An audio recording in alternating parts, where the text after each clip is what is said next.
दोस्तों, हमारे चैनल को सब्सक्राइब करने के लिए आप सब्सक्राइब के इस रेड बटन को ऐसे दबाएं और फिर सबसे पहले हमारी वीडियो प्राप्त करने के लिए इस बेल आइकन को ऐसे दबाएं। वेलकम दोस्तों, बालाजी ऑनलाइन क्लासेस में हम आपका स्वागत करते हैं। तो दोस्तों, हम पहले भी बता चुके हैं कि थोड़ी टेक्निकल प्रॉब्लम के चलते हम वीडियो थोड़ी कम अपलोड कर रहे हैं, लेकिन आपका जो प्यार हमारा जो आपके प्रति है और आपका हमारे प्रति है वो जो का त्यों बना हुआ है, तो हम इसके लिए बहुत बहुत आपको धन्यवाद व्यक्त करते हैं। तो आज चूँकि रेलवे एग्ज़ाम, एसबीआई बैंक और एसएससी सीजीएल जैसे काफ़ी एग्ज़ाम्स जो आगे आ रहे हैं, आगे जो यूपी भर में भी यूपीपीएससी की जो भर्ती है वो होने वाली है, तो उसके लिए काफ़ी इम्पोर्टेंट क्वेश्चंस मैं आपके लिए लेके आया हूँ। तो इसमें हम स्टार्ट करते हैं कि मत्स्य जनपद की राजधानी कौन थी। तो कुछ जीके के क्वेश्चंस हैं, उनको हम आपके साथ डिस्कस करते हैं। 4 ऑप्शंस के साथ हैं, तो हम उनको डिस्कस आपके साथ करते हैं, जो कि आगामी एग्ज़ाम में आपके लिए काफ़ी अच्छे साबित हो सकते हैं। तो ये कुछ जीके के क्वेश्चन हैं जो कि आपके एग्ज़ाम में काफ़ी अच्छे और काफ़ी आपको हेल्पफुल साबित होंगे। और दोस्तों, यदि वीडियो पसंद आए तो प्लीज़ वीडियो को लाइक और वीडियो को शेयर करना बिल्कुल ना भूलें। तो नेक्स्ट है कि मत्स्य जनपद की राजधानी क्या थी। तो मत्स्य जनपद की जो राजधानी थी वो क्या थी? विराटनगर। तो जो मत्स्य जनपद की राजधानी थी वो क्या थी? विराटनगर थी। तो वाराणसी, मथुरा और दिल्ली ये तीनों ही नहीं थी, तो करेक्ट आंसर था विराटनगर। तो जो मत्स्य जनपद की राजधानी थी वो विराटनगर थी। नेक्स्ट क्वेश्चन है हमारा क्वेश्चन नंबर दूसरा, देखते हैं हम कि दक्षिण भारत में स्थित जनपद था। तो दक्षिण भारत में कौन सा था? मत्स्य, सूरसेन, मगध, अस्मक। तो जो दक्षिण भारत में जनपद था वो था आपका अस्मक। क्लियर है? तो दक्षिण भारत में जो जनपद था वो अस्मक जनपद था। तो काफ़ी अच्छे क्वेश्चंस हैं, काफ़ी बार ये क्वेश्चंस बार बार एग्ज़ाम में पूछे गए हैं अनेक एग्ज़ामों में, तो हमने वहाँ से इनको छांट के निकाला है स्पेशल आपके लिए। नेक्स्ट है 16 महाजनपदों का वर्णन सबसे पहले किस ग्रंथ में मिलता है। तो जो 16 महाजनपदों का वर्णन है वो आपका अंगुत्तर निकाय में मिलता है। तो ऋग्वेद में, अर्थवेद में, उपनिषद में। ये गलत है, तो इसका करेक्ट जो आंसर है वो है अंगुत्तर निकाय। तो जो अंगुत्तर निकाय है उसमें 16 महाजनपदों का वर्णन सबसे पहले जो अंगुत्तर निकाय ग्रंथ है उसमें मिलता है। नेक्स्ट क्वेश्चन देखते हैं हम अपना इसी कड़ी में। बहुत ही इंपॉर्टेंट क्वेश्चंस मैं आपके साथ डिस्कस कर रहा हूँ, वीडियो को अंत तक देखिए। आने वाले एग्जाम में 1 या 2 क्वेश्चंस आपको इस प्रकार के मिलेंगे। मगध की प्रारंभिक राजधानी थी गिरिवज्र, पाटलिपुत्र, दिल्ली, जयपुर। तो दिल्ली, जयपुर नहीं थी, तो थोड़ा बहुत पाटलिपुत्र में आपको कन्फ्यूजन हो सकता है, जो कि नहीं थी।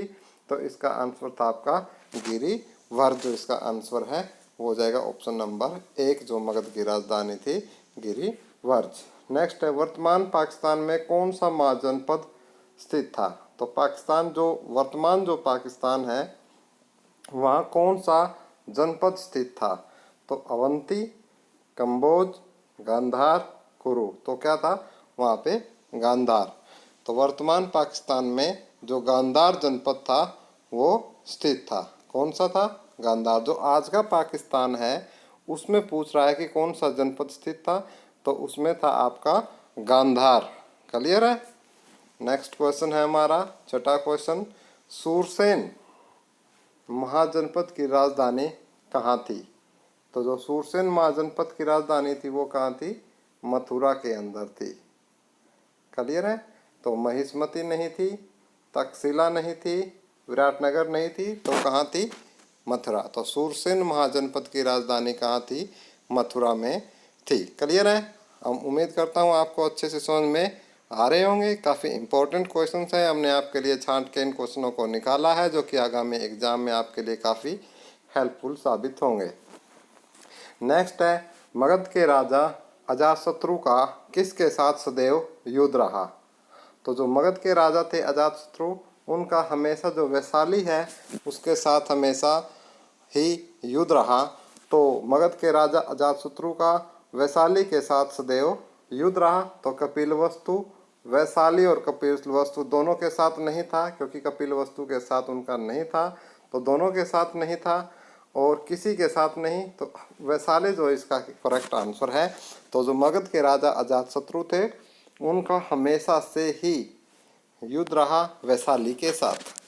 नेक्स्ट क्वेश्चन हमारा 8वां, किस मगध शासक ने गंगा नदी के तट पर पाटलिपुत्र नगर की स्थापना की? तो किस मगध शासक ने गंगा नदी के तट पर पाटलिपुत्र नगर की स्थापना की? चंद्रगुप्त मौर्य, बिंबिसार, अजातशत्रु या बिंदुसार? तो वो थे हमारे अजातशत्रु। तो अजातशत्रु जो मगध के शासक थे, गंगा नदी के तट पर पाटलिपुत्र नगर की स्थापना की थी अजातशत्रु ने। कई बार ये भी पूछ लिया जाता है कहाँ की थी अजातशत्रु ने, तो गंगा नदी के तट पर, ठीक है, पाटलिपुत्र नगर की स्थापना की थी। नेक्स्ट क्वेश्चन है, तक्षशिला के प्रसिद्ध स्थल होने का क्या कारण था? तक्षशिला के प्रसिद्ध स्थल होने का क्या कारण था? प्राचीन वैदिक कला, मौर्यकालीन कला, गांधार कला, गुप्त कला? तो गांधार कला। तो गांधार कला कहाँ थी? हम पीछे डिस्कस कर चुके हैं। जो आज का वर्तमान पाकिस्तान है वहाँ किस प्रकार की कला थी? गांधार कला थी। कौन सा गांधार जनपद था वहाँ पे? नेक्स्ट क्वेश्चन है हमारा क्वेश्चन नंबर 10, कि उत्तरी बिहार का प्राचीन नाम क्या था? उत्तरी बिहार का प्राचीन नाम था आपका वज्जी। तो उत्तरी बिहार का प्राचीन नाम क्या था? वज्जी था। इस प्रकार से लिखेंगे इसको, वज्जी। तो उत्तरी बिहार का प्राचीन नाम वज्जी था। बहुत ही इंपॉर्टेंट क्वेश्चन है दोस्तों, ये काफ़ी बार पूछे गए हैं और आपको यूट्यूब पर कहीं नहीं मिलेंगे इस प्रकार के क्वेश्चन। सिर्फ बालाजी ऑनलाइन क्लासेस ही स्पेशल आपके लिए ये छाट के क्वेश्चन लेके आया है। बहुत ही अच्छे क्वेश्चंस हैं सभी के सभी। नेक्स्ट क्वेश्चन है हमारा, महाभारत के अनुसार उत्तरी पांचाल की राजधानी कहाँ स्थित थी? हस्तिनापुर में, इंद्रप्रस्थ में, हयछत्र में या मथुरा में? तो कहाँ थी? हयछत्र में। तो महाभारत के अनुसार उत्तरी पांचाल की राजधानी हयछत्र में स्थित थी। नेक्स्ट क्वेश्चन है हमारा 12वां, कि गोदावरी नदी के तट पर स्थित महाजनपद कौन सा था? तो जो गोदावरी नदी के तट पर जो महाजनपद था वो था आपका अस्मक। अस्मक जो जनपद था वो गोदावरी नदी के तट पर स्थित महाजनपद था। न अवंती और वत्स दोनों ही नहीं थे, तो कौन सा था? अस्मक। अस्मक था। नेक्स्ट हमारा 13वां क्वेश्चन देख लेते हैं, कि वर्तमान में से कौन सा एक मगध साम्राज्य की राजधानी नहीं रहा? तो गिरिवज्जर, राजगृह, पाटलिपुत्र, कौशाम्बी? तो इसका आंसर होगा आपका कौशाम्बी। तो निम्नलिखित में से कौन सा एक मगध साम्राज्य की राजधानी नहीं रहा? तो आप ये देख सकते हो, यदि रहा पूछे तो गिरिवज्जर भी रहा है, राजगृह भी रहा है, पाटलिपुत्र भी रहा है, लेकिन कौशाम्बी नहीं रहा। तो आपको सबसे पहले ये याद रखने की चीज़ ये 3 है कि कौन कौन सी रही हैं। गिरिवज्जर रहा है, राजगृह, पाटलिपुत्र, ये सभी की सभी क्या है? मगध साम्राज्य की राजधानी कभी न कभी जरूर रही हैं, लेकिन कौशाम्बी कभी नहीं रहा। तो आपको यदि ये पता होगा कि कौन सी रही है, तो कौशाम्बी की जगह कोई और भी ऑप्शन आ जाएगा तो आप उसको भी अच्छे से आप निकाल सकते हो, उस ऑप्शन को करेक्ट कर सकते हो। तो कौन सी रही हैं? गिरिवज्जर, राजगृह और पाटलिपुत्र। नेक्स्ट है हमारा 14वां क्वेश्चन, मालवा क्षेत्र पर मगध की सत्ता का विस्तार निम्न में से किसके शासनकाल में हुआ था? तो वो हुआ था आपका शिशुनाग। तो मालवा क्षेत्र पर मगध की सत्ता का विस्तार निम्नलिखित में से किसके शासनकाल में हुआ था? तो शिशुनाग के शासनकाल में मालवा क्षेत्र पर मगध की सत्ता का विस्तार शिशुनाग के शासनकाल में हुआ था। तो वो शिशुनाग थी उस समय, उसके ही समय पे ये इसकी सत्ता का विस्तार हुआ था। तो दोस्तों ये जो वीडियो है आप बालाजी ऑनलाइन क्लासेस के सौजन्य से देख रहे हो, और यदि आपको वीडियो अच्छी लगती है तो प्लीज़ वीडियो को लाइक और शेयर करना न भूलें। और हम रोज़ अब आपसे कोशिश करेंगे कि रोज़ 1 या 2 वीडियो ज़रूर डालें और अच्छी वीडियो आपको हम दें। और बहुत ही अच्छे क्वेश्चन हम आपके लिए छांट के लेके आए, हम यही कोशिश रहेगी। और बदले में आपका प्यार स्वरूप आप वीडियो को प्लीज़ लाइक और वीडियो को शेयर ज़रूर करें। यदि आपको शेयर करने में भी आलस्य है तो आप एटलीस्ट लाइक ज़रूर कर दें, और जो न्यू व्यूअर्स हैं वो प्लीज़ हमारे चैनल को सब्सक्राइब ज़रूर कर लें। अच्छी एजुकेशनल न्यूज़ यदि आप चाहते हो तो कर लेना, अदरवाइज सब्सक्राइब करने की कोई ज़रूरत नहीं है। मगध पर कौन सा सम्राट अप्रो परशुराम के नाम से जाना जाता था?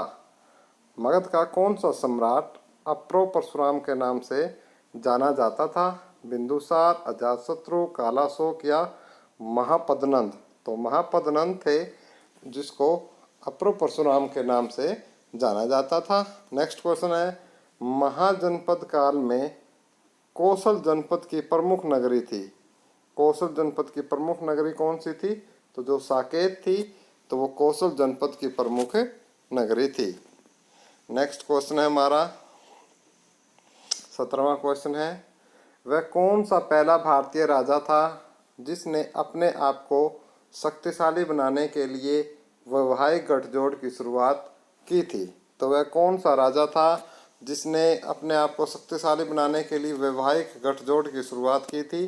तो वो था बिंबिसार। तो बिंबिसार की एक रणनीति थी कि वो ऐसे राज्यों में अपने वैवाहिक संबंध बनाता था, और एक ऐसे इस प्रकार के, और वो उसमें काफ़ी कामयाब भी हुआ।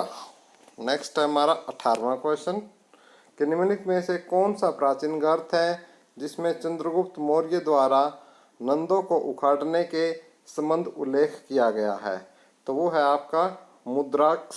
तो मुद्राक्ष है जो आपका, उसमें उल्लेख किया गया है इस ग्रंथ में, जिसमें चंद्रगुप्त मौर्य द्वारा नंदों को उखाड़ने के लिए उसमें बताया गया है और उसका उल्लेख किया गया है। नेक्स्ट क्वेश्चन है हमारा 18वां क्वेश्चन। 18वां क्वेश्चन की तरफ देखते हैं कि साठे माठे किसे कहा जाता है? साठे माठे किसे कहा जाता है? तो साठे माठे बोला जाता है आपका जो श्रावस्ती थे उनको, श्रावस्ती को साठे माठे कहा जाता है। क्लियर है? काफ़ी इंपॉर्टेंट क्वेश्चन है ये, काफ़ी बार एग्जाम में पूछा गया है, डिफरेंट कंपटीशंस एग्जाम में। साठे माठे किसे कहा जाता है? तो जो श्रावस्ती थे उनको साठे माठे कहा जाता था। मगध व अंग के मध्य नदी कौन सी थी? मगध और अंग के मध्य नदी कौन सी थी? मगध और अंग के मध्य नदी चंपा थी। कौन सी थी? चंपा। किसके मध्य पूछा है तो सबसे पहले आप अच्छे तरीके से क्वेश्चंस को याद करोगे। मगध व अंग के मध्य चंपा नदी थी। मगध व अंग के मध्य चंपा नदी थी। नेक्स्ट क्वेश्चन है हमारा 21वां, मगध का सर्वप्रथम उल्लेख मिलता है। तो मगध का सर्वप्रथम उल्लेख अर्थवेद में मिलता है, ना ऋग्वेद में मिलता है, अंगुत्तर निकाय में भी नहीं है और भगवती सूत्र में भी नहीं है। तो जो मगध का जो सर्वप्रथम उल्लेख है वो आपका अर्थवेद में मिलता है। तो सबसे प्राचीन वेद 4 है, आपको पता है। तो सबसे प्राचीन उनमें ऋग्वेद है और मगध का उल्लेख अर्थवेद में मिलता है। नेक्स्ट है, पाणिनि की अष्टाध्यायी में उल्लेख हुआ है। वज्जिका, मगध कौशल, श्रावस्ती, अंग। तो वज्जिका हुआ है। तो जो पाणिनि ने, काफ़ी क्वेश्चन है, काफ़ी बार क्वेश्चन पूछा जाए कि अष्टाध्यायी के लेखक कौन है? तो अष्टाध्यायी के लेखक है पाणिनि। तो इसमें सब कुछ डिस्क्राइब करने की बताया, कोशिश की हमने इस क्वेश्चन में कि जो क्वेश्चन है उसका भी आंसर मिल जाए, अष्टाध्यायी के लेखक का भी आपको पता चल जाए। तो पाणिनि के अष्टाध्यायी, यानी जो पाणिनि ने अष्टाध्यायी लिखी थी उसमें उल्लेख है वज्जिका। क्लियर है? तो वज्जी का उल्लेख जो पाणिनि की अष्टाध्यायी में किया गया है। नेक्स्ट है हमारा 23वां क्वेश्चन, मल्ल राष्ट्रों को भागों में बांटती थी। जो कोकू नदी है, कोकू नदी मल्ल राष्ट्र को भागों में बांटती थी, अनेक वो डिवाइड कर देती थी उनको। तो कोकू नदी थी, उस नदी का नाम क्या था? कोकू नदी। तो मल्ल राष्ट्र को भागों में बांटती थी कोकू नदी। नेक्स्ट क्वेश्चन है हमारा 24वां क्वेश्चन, कि जिस जैन ग्रंथ में तीर्थंकरों के जीवन चरित्र है उसका नाम है भगवती सूत्र, आदि पुराण, कल्पसूत्र या उषासंग दशाओं। तो उसका है आपका कल्पसूत्र। जिन जैन ग्रंथ में तीर्थंकरों के जीवन चरित्र है उसका नाम है आपका कल्पसूत्र। नेक्स्ट हमारा 25वां क्वेश्चन, निम्नलिखित में से जैन धर्म के त्रिरत्न में क्या शामिल नहीं है? पुरोज्ञान, ध्यान, कर्म, मुक्ति। तो मुक्ति शामिल नहीं है। तो पुरोज्ञान भी शामिल है। जैन धर्म के जो त्रिरत्न है वो क्या क्या है? एक तो पुरोज्ञान, ध्यान और कर्म। मुक्ति, तो मुक्ति शामिल नहीं है, बाकी सभी शामिल है इसके अंदर। क्लियर है? नेक्स्ट क्वेश्चन देखते हैं। नेक्स्ट क्वेश्चन हमारा 26वां कि बौद्ध प्राप्ति के पूर्व ज्ञान की खोज में सिद्धार्थ गौतम किन आचार्यों के पास गए? अलार कालाम, रुद्रक रामपुत्र, मोगली घोष, नीलकंठ नाथपुत्र। तो आपने हम ऑप्शन दिया है, 4 ऑप्शन है कि बौद्ध प्राप्ति करने के पूर्व ज्ञान की खोज में सिद्धार्थ गौतम किन किन आचार्यों के पास गए? तो वो आचार्य है, पहला जो है वो है आपका अलार कलाम, दूसरा है रुद्रक रामपुत्र, तीसरा है मोगली घोष और चौथा है नीलकंठ नाथपुत्र। तो इसमें से आपको बताना है कि किस किस के पास गए। 1 व 4 के पास, 2 व 4, तो 2 व 3, 1 व 2। तो इसका आंसर है 1 व 2, अलार आलम के पास और रुद्रक रामपुत्र के पास गए थे। तो दोस्तों ये थे कुछ क्वेश्चंस, और प्लीज़ आप कमेंट करके मुझे कमेंट बताएं कि आपको हमारे द्वारा दिए गए ये क्वेश्चन कैसे लगे। और देखो दोस्तों, आसान क्वेश्चन तो आप यूट्यूब पे जगह जगह पढ़ते ही हो, लेकिन ये कुछ ऐसे महत्वपूर्ण क्वेश्चन थे जो कि आपको कहीं भी इतनी आसानी से यूट्यूब पर नहीं मिलेंगे। लेकिन हमारा मकसद है कि कुछ अलग करना और कुछ बेहतरीन क्वेश्चंस आपको देना, ताकि कुछ अलग हम थोड़ा एक्स्ट्रा करेंगे, जो हार्ड चीज़ें पढ़ेंगे, जो कंपटीशन में, तो तभी हम कुछ आगे कर पाएंगे। तो दोस्तों यदि आपको हमारे द्वारा दी गई जानकारी ये अच्छी और सटीक लगी हो तो प्लीज़ आप हमारे चैनल को सब्सक्राइब ज़रूर कर ले जो पहली बार चैनल पर आ रहे हैं। और दूसरी महत्वपूर्ण बात, प्लीज़ वीडियो को लाइक और शेयर करें। यही हमारा आपका एक प्रोत्साहन होगा, आपका प्यार होगा, और जिससे हमारे चैनल है वो ज़्यादा से ज़्यादा लोगों की पहुंच तक जा सकें। और दोस्तों बस यही कहना चाहता हूं, इससे ज़्यादा कुछ नहीं। आगे आपकी मर्ज़ी, आप हमारा साथ दोगे या नहीं दोगे।